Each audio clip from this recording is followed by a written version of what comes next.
अभी जो important question पढ़ाने जा रहे हैं वो फिजिक्स का है। फिजिक्स में चौथा चैप्टर जो है वो हिंदी मीडियम वालों के लिए। चौथे चैप्टर में अक्सर देखोगे कि ओम्स लॉ के बारे में, ओम्स लॉ के बारे में पूछता है क्वेश्चन। ओम्स लॉ तो पढ़ा चुके हैं आपको, लेकिन अब जो यहाँ पे पढ़ाने वाले हैं हम लोग एक ऐसा क्वेश्चन जो क्वेश्चन आपके एग्जामिनेशन के पॉइंट ऑफ व्यू से इम्पोर्टेंट है। तो कैसा है, इसको कहते हैं प्रतिरोध। अब प्रतिरोध किन किन कारकों पर निर्भर करता है, दो क्वेश्चन होता है यहाँ पर से कि प्रतिरोध का कारक, प्रतिरोध किन किन कारकों पर निर्भर करता है। दूसरा क्वेश्चन पूछेगा क्या, प्रतिरोध को प्रभावित, एक ही क्वेश्चन को दो तरीके से पूछेगा, प्रतिरोध को प्रभावित करने वाले कारक, what is the factor affecting on resistance, resistance को अफेक्ट करने वाले जो काउज हैं, जो कारक हैं, उसके बारे में डिस्कस करेंगे। सबसे पहली बात है कि रेसिस्टेंस होता क्या है और रेसिस्टेंस क्यों जनरेट होता है, इसको जान लेंगे। इसके बाद हम इसके प्रभावित होने वाले कारक को पढ़ाएंगे। एक ही क्वेश्चन पढ़ा रहे हैं, लॉन्ग क्वेश्चन है, इस क्वेश्चन को देखेंगे, ठीक है। तो सबसे पहले अगर क्वेश्चन इस तरह से पूछता है कि प्रतिरोध को प्रभावित करने वाले कारक को लिखें, ठीक है, प्रतिरोध को प्रभावित करने वाले कारक को लिखें। सबसे पहली बात याद है, ये ध्यान रखना है कि हम जिस चीज के बारे में जानकारी हासिल है हमारे पास, जिस चीज के बारे में हम जान रहे हैं, जिस जो क्वेश्चन पूछ रहा है उसको टू द पॉइंट आंसर देने की कोशिश करें। मतलब कि क्वेश्चन ये नहीं पूछे कि प्रतिरोध क्या है तो हम उसका डिफिनेशन देने लगे कि प्रतिरोध के प्रभावित करने वाले कारक में ये उसका डिफिनेशन को भरने लगे, ऐसा नहीं है। जो कॉज जिस चीज को पूछा जा रहा है टू द पॉइंट आंसर देने की कोशिश करेंगे। क्वेश्चन लिखेंगे प्रतिरोध को प्रभावित करने वाले कारक,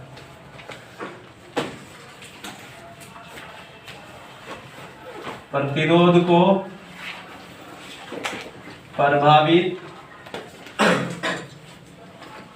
करने वाले कारक।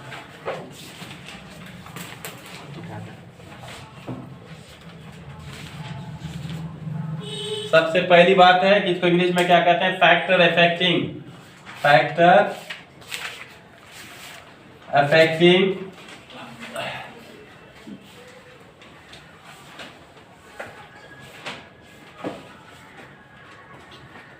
ऑफ, लिखेंगे रेसिस्टेंस, प्रभावित करने वाले कारक। कैसा कारक, जो उसको प्रभावित कर दे, उसको चेंज कर दे, बदल दे, ठीक है।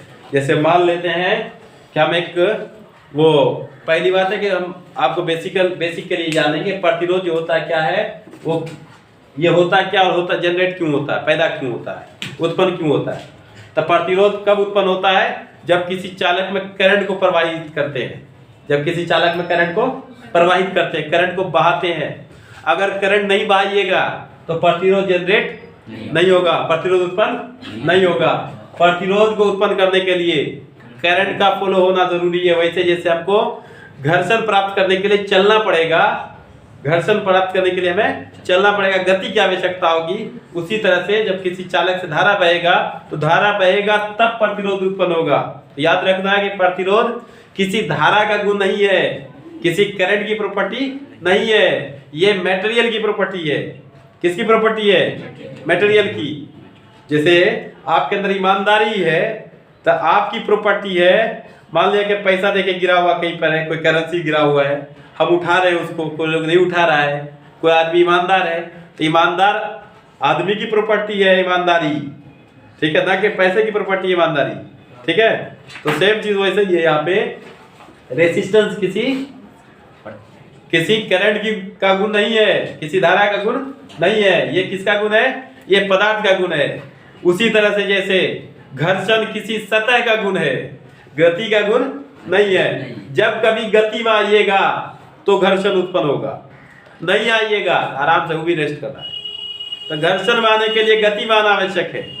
तो घर्षण किसकी, सतह की किसकी प्रकृति है, सतह की प्रकृति है, सरफेस की प्रॉपर्टी है। उसी तरह से करंट जो है, वो प्रतिरोध जो है, रेसिस्टेंस जो है, वो किसी मटेरियल की प्रॉपर्टी है, ना कि किसी धारा की प्रॉपर्टी है। जब कभी किसी चालक से धारा प्रवाहित होता है तो चालक के धारा के प्रवाह का विरोध करने का गुण क्या कहलाता है, प्रतिरोध कहलाता है। जब आप अच्छा काम करेंगे तो आपका विरोध होगा, खराब काम करेंगे तो कोई विरोध करने वाला नहीं होगा, याद रखिएगा। जब आपको अच्छा काम करेंगे तो आपका विरोध होगा। उसी तरह से जब किसी कंडक्टर से, चालक से करंट बहेगा तो उसका विरोध होगा, विरोध होगा तो विरोध करने का गुण प्रतिरोध कहलाएगा, रेसिस्टेंस कहलाएगा। Resistance is the ability of a material which opposes to follow the current. Flow of current, किसी करंट के बहने की गुण को के विरोध करने का गुण, किसी पदार्थ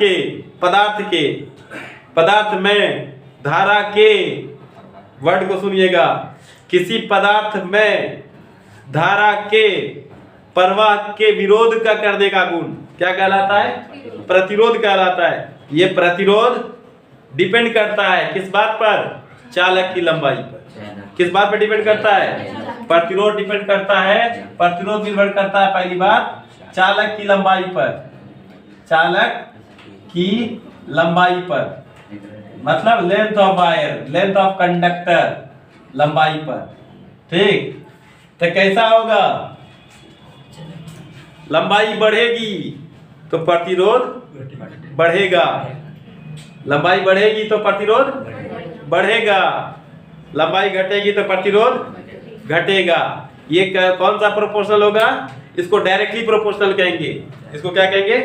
डायरेक्टली प्रोपोर्शनल मींस क्या? समानुपाती। क्या कहते हैं इसको? समानुपाती कहते हैं। लंबाई बढ़ेगी तो प्रतिरोध भी बढ़ेगा, लंबाई घटाएंगे तो प्रतिरोध भी घटेगा। यहाँ पर अगर आप लोग अगर क्वेश्चन इस तरह का आएगा एग्जाम में तो कैसे लिखेंगे वो देखिए। तो सबसे पहले लिखेंगे क्या? क्वेश्चन मान लिया कि 25 में पूछा आपसे, क्वेश्चन नंबर 25 में पूछा प्रतिरोध को प्रभावित करने वाले कारक को लिखिए। तो सबसे पहले लिखेंगे आंसर नंबर 25, आंसर नंबर 25, प्रतिरोध का प्रभावित करने वाले कारक निम्न है, प्रतिरोध को प्रभावित करने वाले कारक निम्न है। उसका लिखेंगे कि नंबर 1 में लिखेंगे लंबा चालक की लंबाई पर। तो यहाँ पर लिख देंगे कि जब किसी चालक की लंबाई को बढ़ाया जाता है, किसी चालक की लंबाई को बढ़ाया जाता है, तो चालक का प्रतिरोध बढ़ता है, चालक का प्रतिरोध बढ़ता है। और यदि लंबाई को घटाई जाती है, लंबाई को घटाई जाती है तो चालक का प्रतिरोध घटता है। ठीक है, इसी को मैथमेटिकली कैसे लिखते हैं?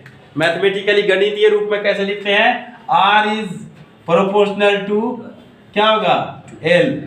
L क्या है? चालक की लंबाई। तो अगर हम इसी को न लिख करके हम डायरेक्ट ऐसे लिख देते तब भी हमको सेम मार्क्स मिलेगा।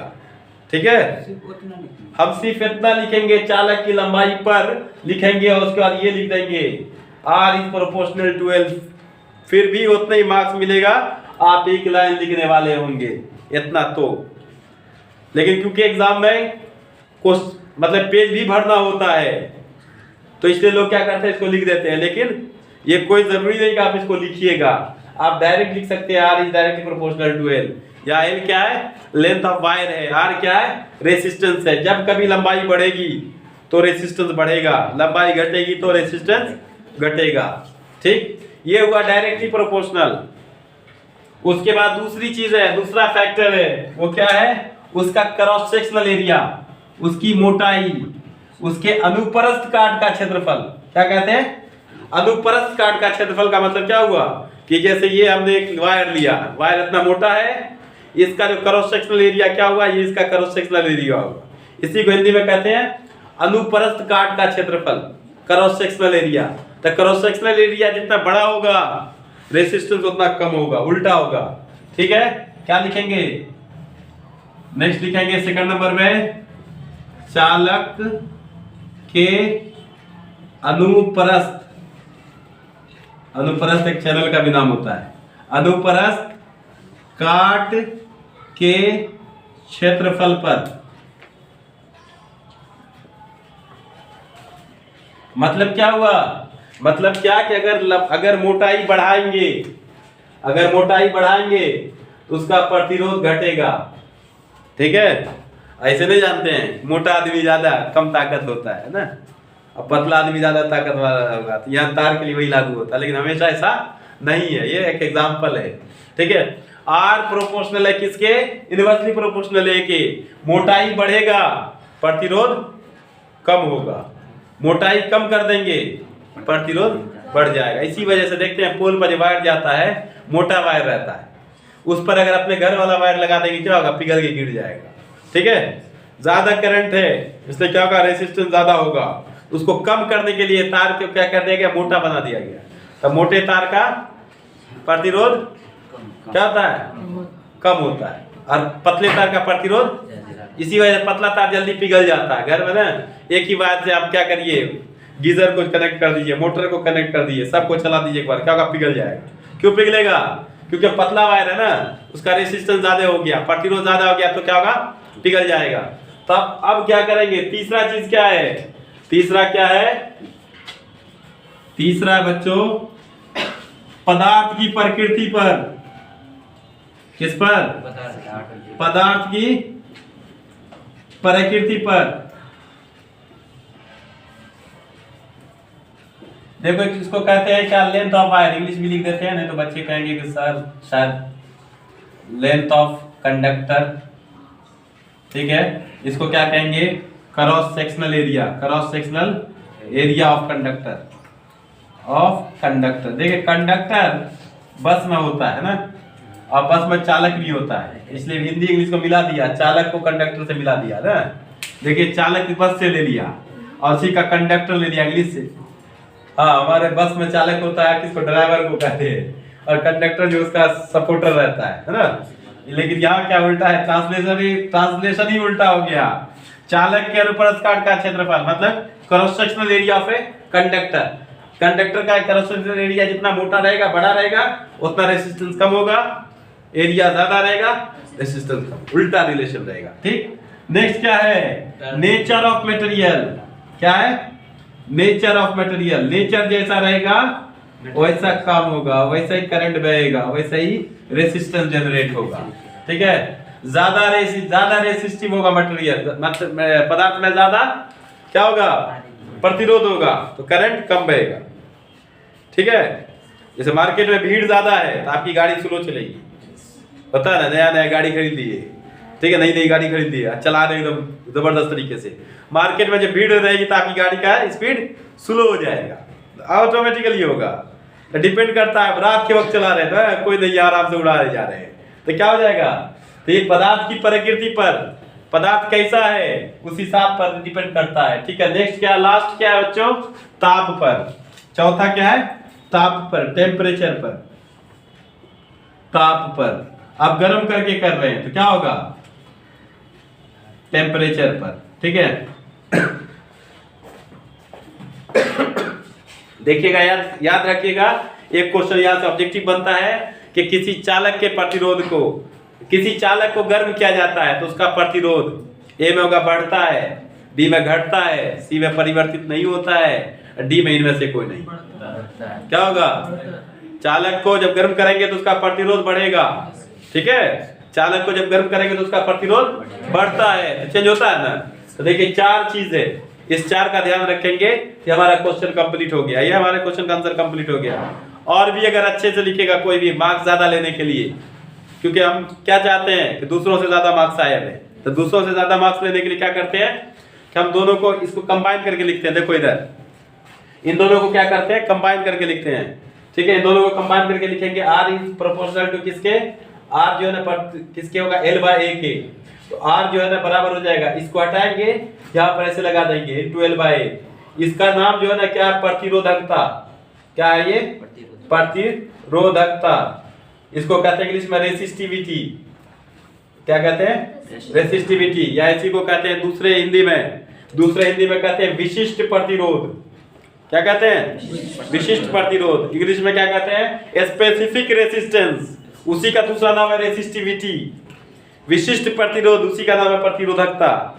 अगर किसी को मार्क्स थोड़ा सा यूनिक तरीके से लेना है तो आपको क्या करना पड़ेगा, इन दोनों को कंबाइन करके इतना लिखना पड़ेगा, तो एग्जामिनर आपका मार्क्स नहीं कट करेंगे इससे। ठीक है, तो ये सिर्फ एक क्वेश्चन का आंसर है। कौन सा क्वेश्चन है कि प्रतिरोध को प्रभावित करने वाले कारक कौन है, तो चार कारक पर डिपेंड करेगा। किस पर बच्चों, एक बार फिर से वंस अगेन, किस पर, लंबाई पर। दूसरा क्या है, अनुप्रस्थ काट के क्षेत्रफल पर, तीसरा क्या है पदार्थ की प्रकृति पर, चौथा क्या है ताप पर। ये 4 चीज का ध्यान रखना है और इसी को डिटेल लिखेंगे और अच्छा रिजल्ट रहेगा। ठीक है, अच्छा क्वेश्चन आप करेंगे तो अच्छा करेंगे तभी अच्छे की उम्मीद रखेंगे, जैसा करेंगे ठीक है वैसा ही मिलेगा। ऐसा नहीं करेंगे खराब और खाली वो उम्मीद लगाए रहेंगे, रखेंगे, एक्सपेक्टेशन हाई रहेगा, क्या नहीं हम तो फर्स्ट करेंगे ही। तो मार्क्स लाने के लिए ठीक है, मार्क्स ज्यादा गेन करने के लिए हमें ज्यादा कॉपी पे अच्छा सा क्या करना, मैटर भी अच्छा पुट करना पड़ेगा। ठीक है, मिलते हैं नेक्स्ट।